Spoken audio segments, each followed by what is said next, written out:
स्वाध्याय प्रतिबोधितां भगवता नारायणेन स्वयं व्यासेन ग्रथितां पुराणमुनिना मध्ये महाभारतम् अद्वैतामृतवर्षिणीं भगवतीम् अष्टादशाध्यायिनीम् अम्ब त्वामनुसन्दधामि भगवद्गीते भवद्वेषिणीम् श्रुतिस्मृतिपुराणानाम् आलयं करुणालयं नमामि भगवत्पाद శంకరం లోకశంకరం.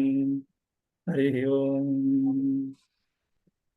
నమస్తే మాస్టర్స్, అందరికీ నమస్కారం. తాడు వాళ్ళ పాండవుల సైన్యం గురించి మరియు కౌరవుల సైన్యం గురించి, తన సైన్యం గురించి ఆచార్యులు అయినటువంటి ద్రోణాచార్యులకి ఎక్స్ప్లెయిన్ చేస్తూ ఉంటారు అనమాట, వివరణిస్తూ ఉంటారు. సో ఎందుకు వివరణిస్తారంటే అందరూ రెడీగా ఉన్నారు లేరు అనేది ఒకసారి చెప్పడం కోసము. సో లేదంటే ఒకసారి ఏంటంటే మనకి రెడీనెస్ అనమాట, ప్రిపేర్ చేయడం కోసం అన్నట్టుగా ఒక వివరణ అనేది జరుగుతూ ఉంటుంది.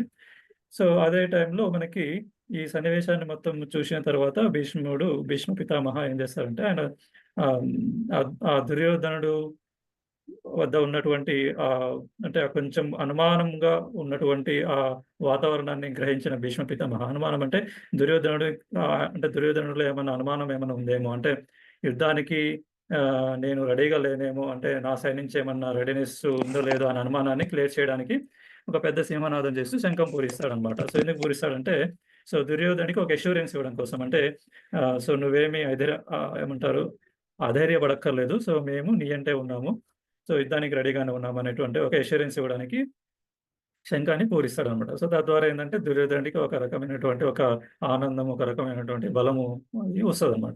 సో తర్వాత మిగతా సైన్యం, అంటే కౌరవుల సైడ్ ఉన్న మిగతా సైన్యంలో వాళ్ళు కూడా శంఖాలు కానీ బేరీలు కానీ ఇవన్నీ అన్ని మోగిస్తూ ఉంటారు. తర్వాత సో వాళ్ళు మోగించిన తర్వాత పాండవుల సైడ్ నుంచి కూడా మనకి సో కృష్ణ పరమాత్మ, అంటే పాండవులు వాళ్ళందరూ కూడా శంఖాలు అనేది మోగిస్తారన్నమాట. సో అప్పుడు ఏమవుతుందంటే, సో ఇదంతా జరిగేసరికి ఒక పెద్ద ఏమంటారు, ఒక పెద్ద సౌండ్కి ఏంటంటే సపరేట్గా ఒక పేరు, సంకులమైన ధ్వని అని ఒక పేరు అనమాట. సో దాన్ని సంకులమైన ధ్వని అంటే మీనింగ్ ఏంటంటే, అది ఎటువంటి సౌండ్ అనేది అర్థం కాదనమాట. అంటే మనకి సపోజ్ మనం చూసాం అనుకుంటే, అంటే ఇప్పుడు వెజిటబుల్స్ మార్కెట్కి ఏదైనా సంత అట్లాంటి చోటుకి వెళ్ళినప్పుడు మనకి టూ మచ్ ఆఫ్ నాయిస్ మనకి వినపడతా ఉంటుంది. కాకపోతే మనకి ఏంటంటే క్లియర్గా అది అంటే అర్థం కాదు, అంటే ఎవరు ఏం మాట్లాడుతున్నారో అర్థం కాకపోయినా కూడా ఒక పెద్ద సౌండ్ అనేది అక్కడ వినపడతా ఉంటుంది అనమాట. బట్ అన్ని జరిగిపోతూ ఉంటాయి, అంటే ఎవరి పని వాళ్ళు చేసుకెళ్తూ ఉంటారు. సపోజ్ వెజిటబుల్ మార్కెట్లో కొనే వాళ్ళు ఉంటారు, అమ్మే వాళ్ళు అమ్ముతూ ఉంటారు, లోడ్ ఎత్తే వాళ్ళు లోడ్ ఎత్తారు, దింపే వాళ్ళు దింపుతూ ఉంటారు. ఇలా అన్నీ జరుగుతూ ఉంటాయి, ఒక పెద్ద సౌండ్ అలా వస్తుంది. సో అంటే సేమీ అర్థం కాని ఒక రకమైనటువంటి ఒక పెద్ద సౌండ్ అనమాట. అది ఎటువంటి సౌండ్ అంటే మనకి ఆ సౌండ్కి మనకి ఆకాశము భూమి కూడా బాగా ప్రకంపించినటువంటి ఒక పెద్ద సౌండ్, ఆ విధంగా వర్ణిస్తారనమాట మనకి. సో అటువంటి సౌండ్, అటువంటి ధ్వని, అటువంటి వాతావరణం అక్కడ నిర్మాణం అయి ఉంటుందన్నమాట. సో అంతవరకు మనము సో లాస్ట్ సారి క్లాస్లో మనం చూసి ఉన్నాము. సో అటువంటి వాతావరణంలో సో తర్వాత మనకి ఏమొస్తుందంటే, ఇక్కడ ఈ ఈ శ్లోకం వస్తుందన్నమాట. అంటే మనకి అంతకుముందు 2 శ్లోకాలు చూసున్నాము. ఈ 2 శ్లోకాలు చూసిన తర్వాత ఏంటంటే, ఆ 3వ శ్లోకం నుంచి 19వ శ్లోకం వరకు ఉన్నటువంటి ఆ శ్లోకాల్లో ఉన్నటువంటి మెసేజ్ మొత్తం ఏంటంటే క్లుప్తంగా చిన్న బుల్లెట్ పాయింట్స్ ఇలా పెట్టేసామన్నమాట. సో మనకేంటంటే క్లియర్గా ఉంది, వినపడుతుంది. అత వ్యవస్థితాన్ దృష్ట్వా ధార్తరాష్ట్రాన్ కపిధ్వజः ప్రవృత్తే శస్త్ర సంపాతే ధనురుద్యమ్య పాండవాః. అత వ్యవస్థితాన్ దృష్ట్వా ధార్తరాష్ట్రాన్ కపిధ్వజः ప్రవృత్తే శస్త్ర సంపాతే ధనురుద్యమ్య పాండవాః. ఋషికేశం తదా వాక్య మిదమాహ మహీపతే. ఓకేనా సార్? ఓకే అండి. సో ఇప్పుడు మనం అందరం ఒకసారి చదవండి. ఓకే. అత వ్యవస్థితాన్ దృష్ట్వా ధార్తరాష్ట్రాన్ కపిధ్వజः ప్రవృత్తే శస్త్రసంపాతే ధనురుద్యమ్య పాండవః. ఋషికేశం తదా వాక్యం మిదమాహ మహీపతే. అంతే అండి, సింపుల్గా. అంటే మనకేంటంటే శ్లోకము చదివేటప్పుడు ఏంటంటే మనకి ఆ 2 పదాలు లేకపోతే 3 పదాలు అనమాట తీసుకొని, సో వాటిల్లో ఉన్నటువంటి దీర్ఘాలు కానీ లేకపోతే విసర్గలు కానీ లేకపోతే ఇటువంటి ఏమైనా ప్రతి ఒక్కటి కూడా ఆ సౌండ్ రావాలన్నమాట. సో అప్పుడు మనకి దాని ఇంపార్టెన్స్ కానీ ఫీలింగ్ అనేది మనకు వస్తుంది అనమాట. సో మళ్ళొకసారి చదువుదామండి. ఓకేనా. సో అత అత వ్యవస్థితాన్ వ్యవస్థితాన్ దృష్ట్వా దృష్ట్యా ధార్తరాష్ట్రాన్ కపిధ్వజః ప్రవృత్తే ప్రవృత్తే శస్త్ర సంపాతే సంపాతే ధనురుద్యమ్య ధనురుద్యమ్య పాండవః పాండవః ఋషికేశం తదా తదా వాక్యం వాక్యం పితామహ మహీపతే. మహీపతే. ఓకే. సో ఇక్కడ మనకి ఏంటంటే ఈ ఇప్పుడు మీరు లాస్ట్ లైన్ చూడండి, జస్ట్ మీకు అర్థం అవడం కోసం చెప్తున్నాను. లాస్ట్ లైన్లో వాక్యం మీద మాహ అని ఉంది కదా. ఈ వాక్యం మీద మాహ అంటే దీంట్లో 3 పదాలు ఉన్నాయి అనమాట. యాక్చువల్గా 3 పదాలని ఈ కాంపౌండ్ చేసి ఒక పదం కింద. దీంట్లో ఒక పదం ఏంటంటే వాక్యం, రెండవ పదం ఏంటంటే ఇదం, మూడో పదం ఏంటంటే ఆహ. సో ఇలా 3 పదాలు అనమాట. వాక్యం, ఇదం, ఆహ 3 పదాలు కాంపౌండ్ అనమాట. సో ఇలా జనరల్గా ఇలా ఉంటుంది మనకి సంస్కృతంలో 2-3 పదాలు అలా కంబైన్డ్గా ఉంటాయి, ఒకసారి విడివిడిగా ఉంటాయి అనమాట. సో అది మనకి ఈజీగా తెలిసిపోతుంది, మనం కొంచెం దాని మీద ఫోకస్ పెడితే మనకి ఇది తెలిసిపోతుంది. సో నెక్స్ట్ టైం నుంచి ఏం చేద్దామంటే మనకి మీకు ముందుగానే ఎలా ఉందంటే ఇక్కడ ఫస్ట్ లైన్లో కపిధ్వజ అనే ఒక పదం ఉంది చూడండి, కపిధ్వజ అనే పదం ఉంది. తర్వాత అదే సెకండ్ లైన్లో చివరిలో పాండవ ఉందన్నమాట. సో ఈ 2 పదాలు చూస్తే కపిధ్వజ పాండవ. సో ఇక్కడ ఏంటంటే పాండవ అంటే పాండవు యొక్క పుత్రుడు, ఓకేనండి. సో కపిధ్వజ అనేది ఈ పాండవ పుత్రుడికి విశేషణం అనమాట. సో ఇక్కడ పాండవ పుత్రుడు అంటే ఇక్కడ మనకి ఈ కాంటెక్స్ట్లో ఈ శ్లోకంలో మనకి అర్జునుడు వస్తాడనమాట. సో అర్జునుడికి కపిధ్వజ అనే విశేషణం. కపిధ్వజ అంటే ధ్వజ అంటే మనకి జెండా ఉంటుంది కదా, అదనమాట ధ్వజ అంటే. సో కపిధ్వజ, కపి అంటే వానరం, అలాగే కపి అంటే వానరం, వానరం అంటే తెలుసు కోతి, కపి అంటే వానరం, ధ్వజ అంటే జెండా. సో జెండా మీద వానరము కలిగి ఉన్న పాండవ పుత్రుడు అని అర్థం అనమాట. సో మనకి మీరు ఈ భగవద్గీత సంబంధించిన పిక్చర్స్ మీరు చూస్తే, అంటే అర్జునుడు శ్రీకృష్ణుడు ఉన్న పిక్చర్ మీరు చూస్తే మనకి అర్జునుడి రథం మీద జెండా ఎగురుతూ ఉంటుంది, ఆ జెండా మీద హనుమంతుడి బొమ్మ ఉంటుంది అనమాట. సో మీరు ఎప్పుడైనా తర్వాత చూడండి, అదనమాట ఇది. సో కపిధ్వజ పాండవ అంటే సో ఆ హనుమంతుడు జెండా మీద కలిగి ఉన్న పాండవ పుత్రుడు అర్జునుడు అని ఈ 2 పదాలకి అర్థం. సో తర్వాత మనకి ఇక్కడ వచ్చేస్తే ఈ ఫస్ట్ 20 శ్లోకంలో ఏమని చెప్తున్నారంటే,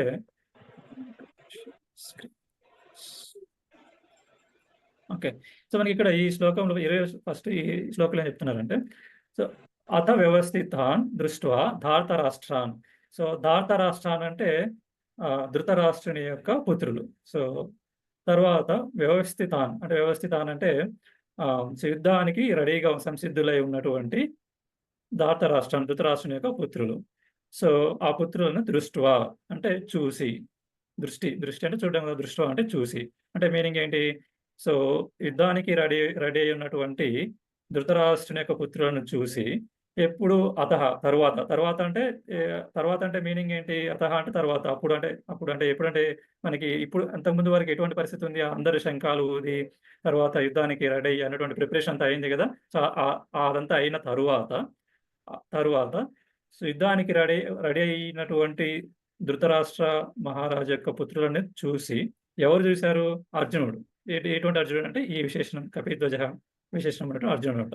సో వారిని చూసిన అర్జునుడు వాక్యం ఇదం ఆహ, వాక్యం ఇదం ఆహ, వాక్యమును ఇదం ఈ వాక్యం, సో ఈ వాక్యంను ఆహ పలికెను. ఇది సింపుల్గా. సో అంటే యుద్ధానికి రెడీ ఉన్నటువంటి కౌరవులు అందరినీ చూసినటువంటి అర్జునుడు ఈ వాక్యంను పలికాడు. ఏ వాక్యం పలికాడు? అది నెక్స్ట్ శ్లోకంలో వస్తుంది అనమాట. అంటే ఇదే శ్లోకంలో కంటిన్యూ అవుతుంది.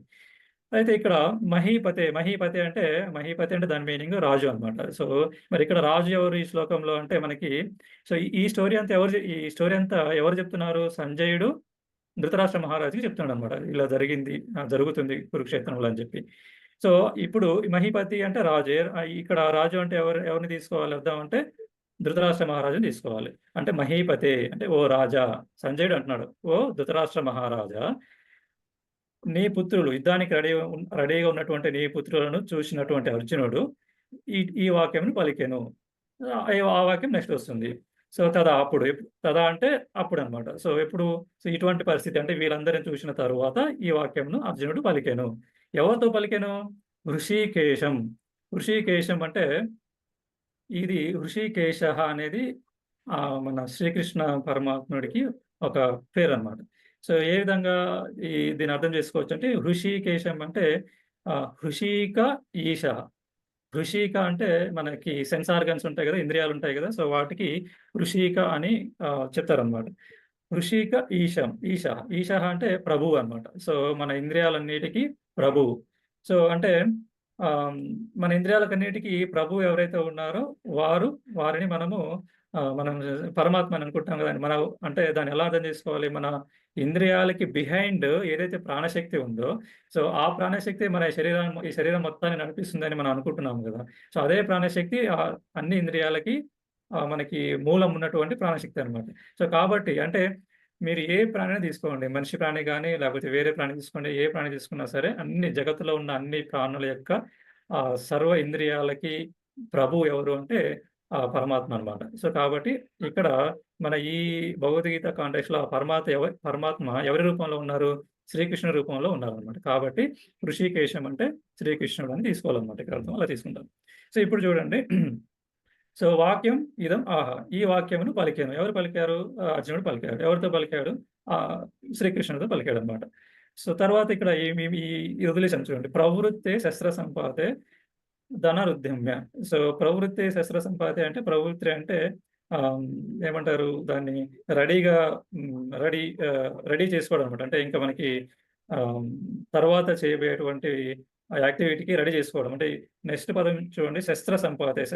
శస్త్రంలో అంటే మనకి అవి ఆయుధాలు ఉంటాయి కదండీ! బాణాలు లేకపోతే ఈ విల్లు, గదాలు ఇవన్నీ ఉంటాయి కదా! శస్త్ర సంపాతే అంటే అటువంటి వాటన్నిటిని సో రెడీ చేసుకోవడం. ఇక్కడ చూడండి మనకి కింద భావనలో ఉంది కదా! బాణముల ప్రయోగము ఆరంభం కాబోచున్నది. సో అంటే ఇక్కడ శస్త్ర సంపాతే, ప్రవృత్తి శస్త్ర సంపాతే అంటే ఆ విధంగా అర్థం చేసుకోవచ్చనమాట. అంటే మనకి ఈ బాణంలు అంటే యుద్ధంలో మనకి యుద్ధం అంటే అల్టిమేట్‌గా ఎలా అర్థం చేసుకోవాలంటే మనకి ఇంకా యుద్ధము ఇంకా కొద్ది క్షణాల్లో రెడీ అవ్వడానికి ఉన్నటువంటి పరిస్థితి అనమాట. సో అది ప్రవృత్తి శస్త్ర సంపత్తి. అంటే ఇంక బాణాల ప్రయోగానికి రెడీగా ఉన్నటువంటి పరిస్థితి. ఇంకా రెడీ కాలేదు. బట్ రెడీ టు ఇంకా ఎంతో సమయం లేదని అర్థం అన్నమాట. అది. తర్వాత ధనురు ధనురుద్యమ్య. ఉద్యమ్య. ధనుహు అంటే విల్లు. విల్లు అంటే తెలుసు కదా! బాణాన్ని సంధించేటువంటి విల్లు అన్నమాట. ఉద్యమ్య అంటే ఎక్కువ పట్టుకోవడం అన్నమాట. సో అర్జునుడు తనకున్నటువంటి ఆ బాణాన్ని పట్టుకొని అప్పుడు ఈ విధంగా మాట్లాడుతున్నాడు శ్రీకృష్ణుడితోటి. సో ఏ విధంగా మాట్లాడుతున్నాడు అనేది నెక్స్ట్ శ్లోకంలో చూద్దాం అన్నమాట. సో నెక్స్ట్ శ్లోకంలో చూడండి ఇది. 21వ శ్లోకము. ఈ 21వ శ్లోకం వరకి అనేసి సారీ మొత్తం అనేద్దాము. 21, 22 అనేసి తర్వాత మనం దాని అర్థం చూద్దాం. సో అందరం అందామండి? లేకపోతే ఫస్ట్ ఎవరైనా అంటారా? అందాం సార్. చూడండి. అర్జున ఉవాచ సేనయోరుభయోర్मध्ये రథం స్థాపయమేచ్యుత యావదేతా నిరీక్షేహం యోద్ధుకామానవస్థితాన్ కైర్మయ సహాయోద్ధవ్యం అస్మిన్ రణసముద్యమే. ఇక్కడ చూడండి. ఇక్కడ ఈ సింబల్ ఉంది చూసారా? మే తర్వాత ఒక సింబల్ ఉంది. జస్ట్ 2 లాగా ఒక సింబల్ ఉంది. అవును సార్. సో ఇదేందంటే మనకి ఈ మే తర్వాత ఈ సింబల్ ఏందంటే మీరు ఇగ్నోర్ చేసేయండి. దాన్ని సెపరేట్‌గా ఏం మనం పలకక్కర్లేదు. సో ఈ మే తర్వాత ఈ సింబల్ ఏందంటే ఈ సింబల్‌ని ఆగమని సారీ అని మనం మనసులో పెట్టుకోండి. అంటే ఇప్పుడు మనకి ఇక్కడ ఉంది సింబల్. తర్వాత మళ్ళీ ఇక్కడ నిరీక్షే తర్వాత అదే సింబల్ ఉందన్నమాట. అవునవును. సో ఇదేందంటే అన్నమాట. సో ఇప్పుడు నిరీక్షే అహం అలాగా. నిరీక్షేహం. నిరీక్షేహం అంటే ఆని ఇది పైది సార్ మేచ్యుత. మేని కొంచెం దీర్ఘంగా పలుకుతానన్నమాట. మేచ్యుత మేచ్యుత రైట్.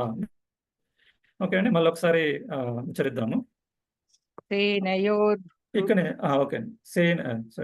సేనయోరుభయోర్मध्ये రథం స్థాపయమేచ్యుత యావదేతా నిరీక్షేహం యోద్ధుకామానవస్థితాన్ కైర్మయ సహయోద్ధవ్యం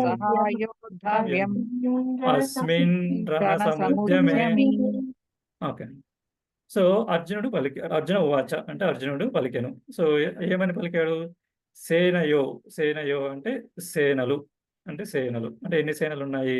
సేనయో ఉభయో అంటే 2 సేనలు. ఇక్కడ చూడండి.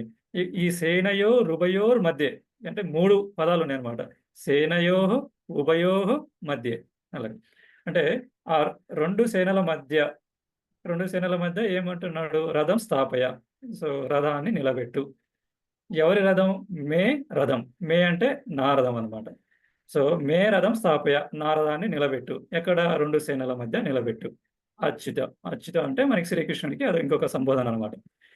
సో, అచ్యుత అంటే చ్యుతం అంటే కరిగిపోయేటువంటి, లేదా తరిగిపోయేటువంటి ఒక మీనింగ్ వస్తుంది. సో, అచ్యుత అంటే మనకి తరిగిపోనటువంటి శక్తి అనమాట. సో, ఆ విధంగా అర్థం చేసుకోవాలి. ఎందుకంటే పరమాత్మ అంటే తరిగిపోతే ఇంక పరమాత్మ కారు కదా! పరమాత్మ అంటే ఎప్పుడు ఎల్లకాలము ఒకే విధంగా ఉండేటువంటి శక్తి. కాబట్టి అటువంటి సెన్స్‌లో అచ్యుత అనే పదాన్ని అర్థం చేసుకోవచ్చు మనం.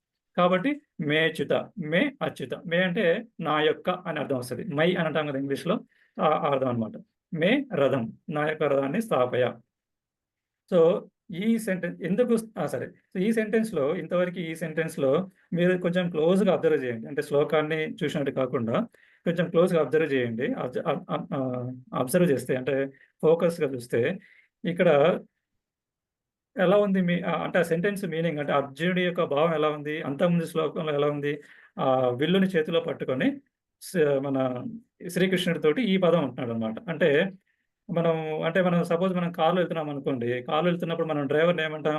ఇటు పోనీ, అటు పోనీ, రైట్ సైడ్ పోనీ ఇలా అంటా ఉంటాం కదా! సో, సంథింగ్ లైక్ దట్ అలాగనమాట. సో, అంటే అక్కడ డ్రైవర్ ప్లేస్‌లో ఉన్నదెవరు? శ్రీకృష్ణ పరమాత్మ. సో, ఇక్కడ ఈ మాస్టర్ ప్లేస్‌లో ఉన్నదెవరు? అర్జునుడు. అంటే నరుడు. సో, నరుడు నారాయణుడికి ఆజ్ఞాపిస్తున్నాడనమాట. సో, చూడండి ఎంత విచిత్రమైన సన్నివేశము. సో, అది దాన్ని మనం పట్టుకోవాలనమాట. సో, నరుడు నారాయణుడిని ఆజ్ఞాపిస్తున్నాడనమాట. సో, అది కూడా ఎలాగా? స్థాపయ అంటే నిలబెట్టు అని. అంటే ఇక్కడ ఇంక దాంట్లో ఏమంటారు? కొంచెం గౌరవం అనేటువంటి సెన్స్ ఏం లేదిక్కడ. జస్ట్ స్థాపయ అనమాట. అంటే నారదాన్ని ఇంకోటేంటంటే నారదం. నా రథం. నారదాన్ని అంటే అహం భావం అనమాట. సో, ఇది నారదం అనేటువంటి భావం అనమాట. చూడండి అది అంటే సెల్ఫిష్‌నెస్ తోటి మాట్లాడుతున్నటువంటి పరిస్థితి అనమాట. సో, అంటే జనరల్‌గా ఏందంటే సో, ఎప్పుడు గూడా మనం ఆ సెల్ఫిష్ భావనని కలిగి ఉండకూడదు. కానీ ఇక్కడ అర్జునుడి యొక్క పరిస్థితి ఎలా ఉంది? ఫుల్‌గా ఆ అహం అనే భావనతోటి నారదాన్ని ఇక్కడ నిలబెట్టు. ఆ 2 సేనల మధ్య నిలబెట్టు అనే ఒక ఆర్డర్ జారీ చేస్తున్నాడనమాట. ఎవరికి? పరమాత్మకి జారీ చేస్తున్నాడనమాట. సో, అంటే జనరల్‌గా ఎలా ఉంటుందంటే మనకి కష్టాలు ఎదురయ్యే ముందు ఇటువంటి పరిస్థితులు వస్తాయనమాట. అంతే కదండీ! కష్టాలు మనకి ఎదురయ్యే ముందే అహంభావం ఎక్కువగా మన మనసులో కనబడతా ఉంటుందనమాట. సో, దానికి సిగ్నిఫికెన్స్ 21వ శ్లోకం అనమాట. అయితే ఈ రథం అనే దానికి కూడా ఒక మనకి మన రియల్ లైఫ్ దాంతోటి కంపేర్ చేసి చెప్తారనమాట మహాత్ములు రథం అనే పదానికి. సో, రథం అంటే ఎలాగంటే మన అంతకుముందు మన శరీరాన్ని ధర్మక్షేత్రి, కురుక్షేత్రి అనే 2 పదాలతోటి మనము ముడిపెట్టి ఒక అర్థం తీసుకున్నామనమాట. అలాగే రథం అనే పదానికి కూడా అలా చెప్తారు. అంటే మనకి సో, ఈ శరీరాన్ని ఒక రథంగా తీసుకోండి. ఈ శరీరం మొత్తాన్ని ఒక రథంగా తీసుకుంటే, ఈ రథాన్ని నడిపే వాళ్ళు ఎవరుండాలి? అంటే రథాన్ని నడిపే చారియట్ అంటారు గదా! నడిపేటువంటి డ్రైవర్ కానివ్వండి, లేకపోతే ఆ రథాన్ని నడిపే పర్సన్ గాని ఎవరుంటే ఆ రథం మంచిగా నడుస్తది? అంటే భగవంతుడుండాలి. భగవంతుడు లేకపోతే భగవంతుడి స్వరూపం ఉన్న మనిషి లేదా అటువంటి గుణాలు కలిగినటువంటి డ్రైవర్ ఉంటే మన బండి గూడా బాగా నడుస్తదనమాట. ఇక్కడ మన శరీరాన్ని నడిపేదెవరు? మన శరీరాన్ని ఎవరు నడుపుతారు? మన మనసు నడుపుతా ఉంటదనమాట. ఓకే అండి. సో, మన శరీరాన్ని మన మనసు డ్రైవ్ చేస్తా ఉంటది. సో, కాబట్టి మన శరీరము రథం అనుకుంటే, మన శరీరాన్ని నడిపేటువంటి మన శరీరం రథం అనుకుంటే, మన శరీరాన్ని నడిపేటువంటి డ్రైవర్ ఎవరు? మనసు, మైండ్. సో, ఆ మైండ్‌లో ఎవరిని కూర్చోబెట్టాలి? భగవంతుడిని కూర్చోబెట్టాలి. సో, అప్పుడే మన శరీరము ప్రాపర్‌గా నడుస్తదనమాట. సో, అది ఆ రకంగా ఆ సెన్స్‌లో కూడా రథ అనే పదాన్ని అర్థం చేసుకోమని చెప్తారనమాట మహాత్ములు. అంటే ఏదో శ్లోకంలో రథం ఉంది అన్నట్టు కాకుండా గూడా, సో, అది ఏ విధంగా మనకి అప్లై చేసుకోవాలి అనేటువంటి సెన్స్‌లో కూడా చెప్తారనమాట. సో, అంటే మన మనసులో భగవంతుడిని నింపుకోవడం అంటే, భగవంతుడిని నింపుకోవడం అంటే ఫిజికల్‌గా ఏమి ఉండదు కదా! ఫిజికల్‌గా బయట భగవంతుడిని తీసుకొచ్చి మనసులో నింపుకోవడం ఏముండదు. భగవంతుడిని నింపుకోవడం అంటే, భగవంతుడు చెప్పినటువంటి మాటలు, భగవంతుడికి సంబంధించినటువంటి ఆలోచనలు, ఆ పద్ధతి వాటన్నిటిని మన మనసులో నింపుకోగలిగితే, మంచి ఆలోచనలు నింపుకోగలిగితే, సో, ఇండైరెక్ట్‌గా భగవంతుడిని నింపుకున్నట్టు అనమాట. సో, అప్పుడేమవుతది మనసు క్లీన్‌గా ఉండి, సో, మన శరీరం కూడా దానికి తగ్గట్టుగా మూవ్‌మెంట్‌లో ఉంటదనమాట. అది. అదొక అర్థం. సో, తర్వాత ఈ 22 శ్లోకం చూస్తే అయితే ఓకే. ఈ 2 సేనల మధ్యలో రథాన్ని ఎందుకు నిలబెట్టమంటున్నాడు అనే దానికి కొంత జస్టిఫికేషన్ మనకి ఈ 22 శ్లోకంలో కనబడుతుందనమాట. సో, ఎందుకు నిలబెట్టమంటున్నాడు రథాన్ని 2 సేనల మధ్యలో అంటే ఆహ్, సో యావత్ యావదేతాన్ అని ఉంది ఫస్ట్ పదము. సో దాన్ని ఎలా స్ప్లిట్ చేయొచ్చంటే యావాత్ ఏతాన్ అనమాట. సో యావాత్ ఏతాన్ అంటే ఎవరితోటైతే ఇక్కడ యుద్ధవ్యం ఉంది గదా! యుద్ధవ్యం అంటే యుద్ధం చేయాలో. ఇక్కడ కై అనేటువంటి మీనింగ్ చూడండి. కై అంటే ఎవరితోటి అని వస్తదనమాట. కై అంటే ఎవరితోటి. కైహి ఇక్కడ ఏమంటారు ఆ సంధి అవి చేసినప్పుడు కైహి మయా అని వస్తదనమాట. రా అనేది ఉండదు. రా వెళ్ళిపోతుంది. కైహి మయా. మయా అంటే నాతోటి. కైహి లే క కైహి అంటే ఎవరు? ఎవరితోటి. So sorry. కైహి అంటే ఎవరు? మయా అంటే నాతోటి. అంటే ఎవరెవరితోటి నేను యుద్ధము చేయాలి.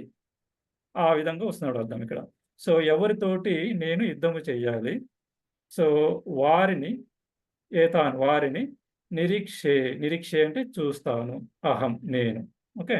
సో నేను ఎవరితోటి యుద్ధము చేయాలో వారిని నిరీక్షేహం చూస్తాను. సో అది అదనమాట అర్థం. సో ఎవరెవరితోటి యుద్ధం చేయాలి వారిని నేను చూస్తాను. కాబట్టి ఆ 2 సేనల మధ్య రథాన్ని తీసుకెళ్ళి నిలబెట్టు అనేటువంటి అర్థం అన్నమాట.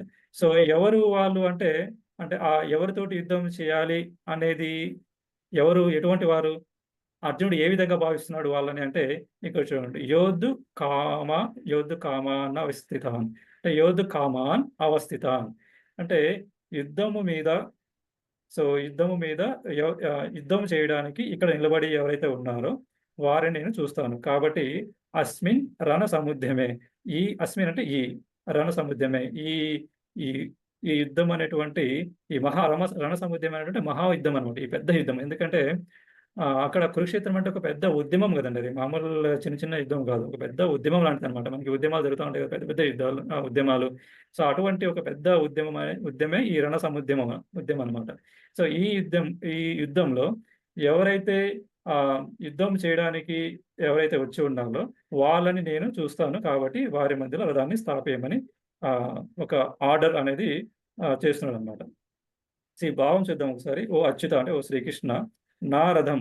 సో నా రథం లేదా నా రథాన్ని 2 సేనల మధ్యకి తీసుకెళ్ళుము.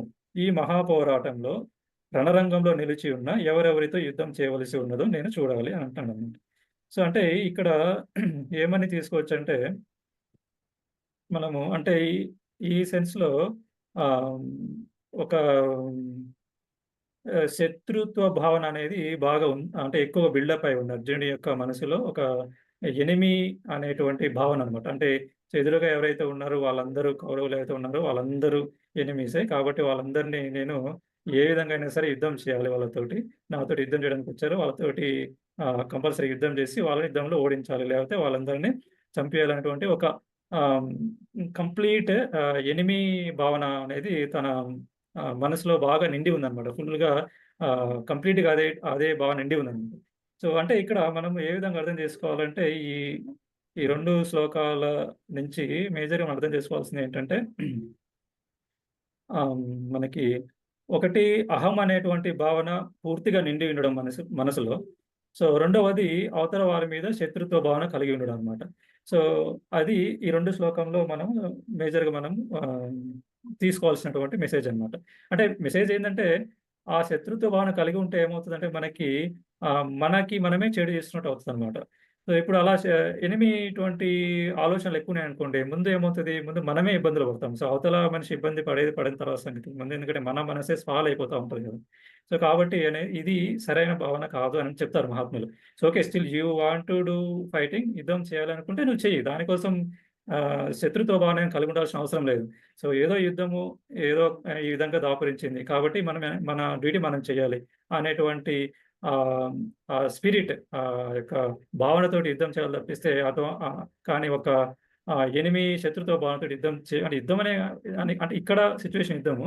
కానీ మన జీవితంలో గూడా ఏ పని చేయాలన్నా గూడా అవతల మనిషి మనకి కన్వీనియంట్‌గా ఉన్నా లేకపోయినా సో, మనమేంటంటే మన సైడ్ నుంచి ఒక పాజిటివ్ భావనతోటి మాత్రమే అవతల మనిషికి సర్విస్ చేయడం గానీ, సో, అవతల పని కూడా చేయాలి అని చెప్తారన్నమాట మహాత్ములు. సో, ఆ మెసేజ్‌ని మనం ఇక్కడ తీసుకోవాలి.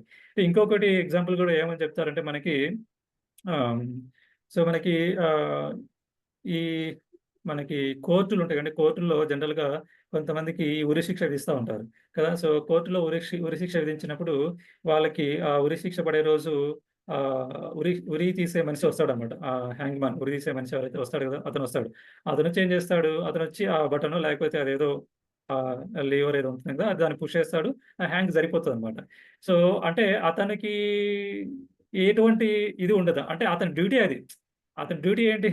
మనుషులను ఉరి తీయడమే అతని డ్యూటీ అనమాట.